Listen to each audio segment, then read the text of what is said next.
What's going on, everyone? So now that I'm back home from the Bengals-Packers game, a game where the Packers won in overtime 25-22 in what was a ridiculous, probably the most crazy and unique game I've ever been to, I'm ready to break down some of the PFF grades. If you didn't know already, in this series, I go to the previous game's PFF grades and I break down the winners, which is the high grades, and also the losers, or the low grades, on both offense and defense. So today I'm going to start with the defense because I thought they did very well in this game considering the situation they were in, without Jair Alexander, obviously without Zadarius Smith all year. So without further ado, let's bring up the screen and start with our first player on this list, and that player is Kenny Clark. So Kenny Clark is having a very dominant start through 5 weeks to the start of this 2021 NFL season. This was his second best graded game this year, and he was the highest graded defender for the Green Bay Packers this week with an 80.3 overall grade, which included a 76.2 run defense grade and a 68.6 pass rush grade. Kenny Clark played 54 out of 67 total snaps and had 1 pressure, 3 tackles, and 3 stops. Kenny Clark has been a force in the middle of this Green Bay Packers defense, blowing up plays left and right.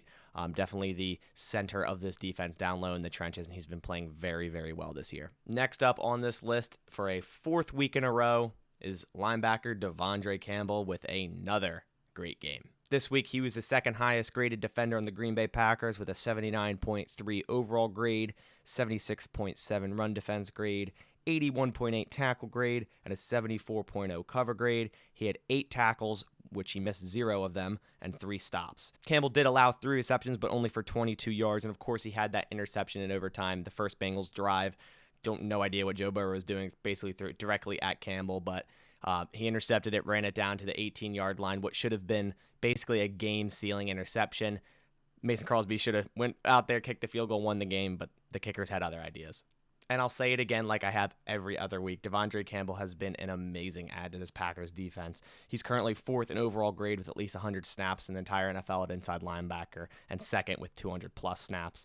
I'm very excited to see Jalen Smith line up and play with Campbell. It could become a very dangerous duo. All right, so third on the defensive winners list is someone you may not expect, but that is Kevin King. He played really well in this game before leaving with that shoulder injury. He was the Packers' 3rd highest graded defender this week with a 76.2 overall grade, 62.8 run defense grade, a 78.8 tackle grade, 76.5 cover grade. He had 4 tackles with 0 missed, which is great because Kevin King is usually missing tackles, but didn't miss any this week.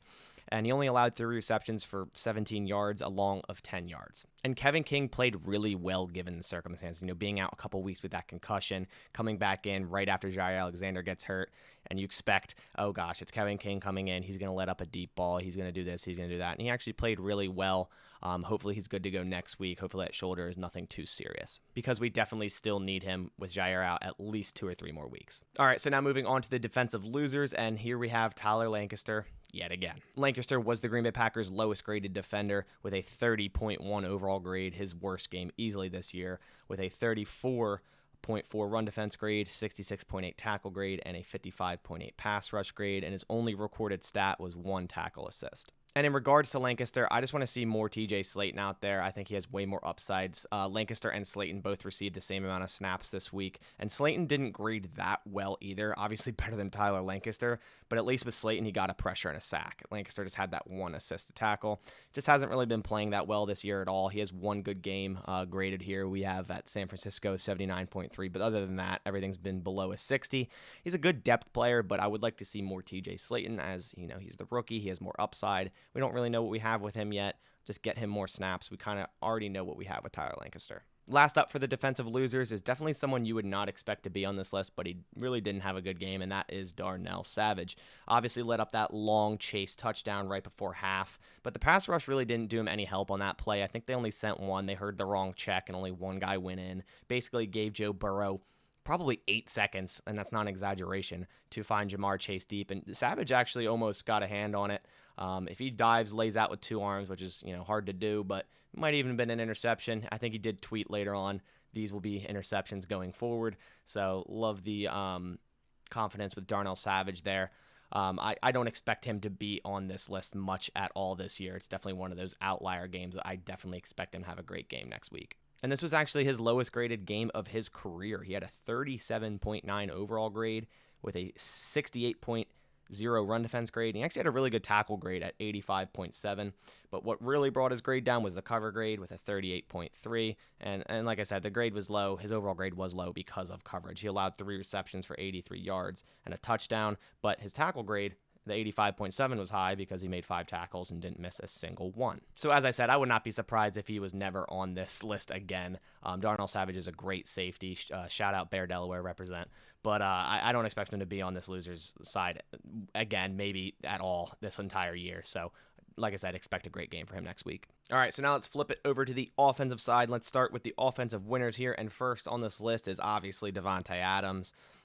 Third time in his career with a 93-plus overall grade, and he had exactly that, a 93.0 overall grade. 11 receptions on 16 targets for 206 yards and a touchdown.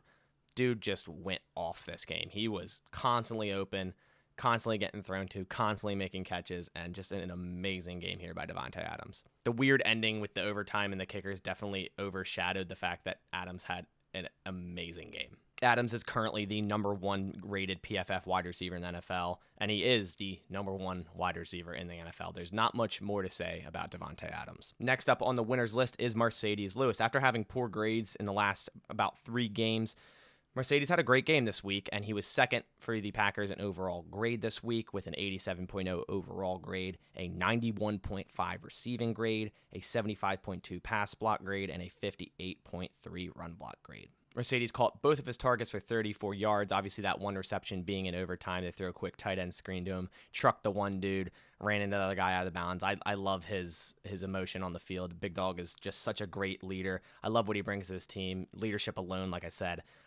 definitely a great player to have in the locker room. So really awesome to see Mercedes Lewis here on the winners side of the list. Lastly, on the offensive winners list, we have A.J. Dillon. Now, Aaron Rodgers was the 3rd highest graded on the Packers via PFF. A.J. Dillon was 4th, but Aaron Rodgers is good 99% of the time, so I'm going with A.J. Dillon here. Although Dillon didn't run for many yards, he only had 30 yards on 8 carries. He did super well in the passing game. Dillon had a 72.2 overall grade with an 89.4 receiving grade and a 73.7 pass block grade.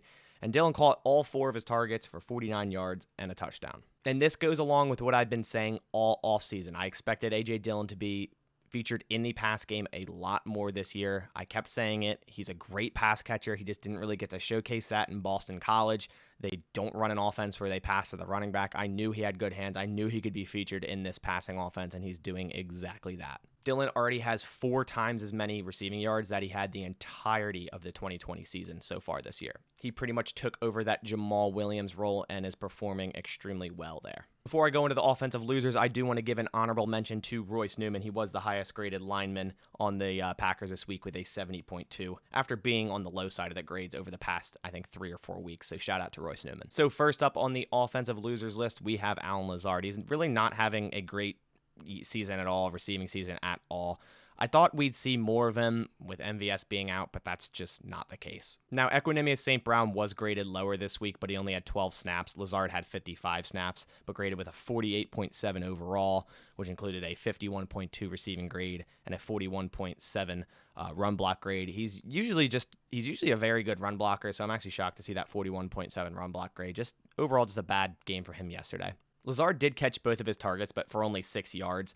And Lazard only has 96 yards through 5 games this season. And last year through 3 games, the first 3 games in the season, he had 254 yards. So definitely a step down from the beginning of last year. And like I said, overall, just not a good start for Allen Lazard this year. I hope he gets a little bit more incorporated into this offense. Last up on the offensive losers list, we do have Lucas Patrick. Lucas Patrick got the start at center, obviously, with Josh Myers being out with that finger injury. And he was the lowest graded lineman on the Green Bay Packers this week with a 50.6 overall grade. But he did have a really nice pass block grade at an 85.2. But his run block grade is what brought his grade way down at a 39.3. And I kind of want to put an asterisk on Lucas Patrick here because he did play really well when he was pass blocking.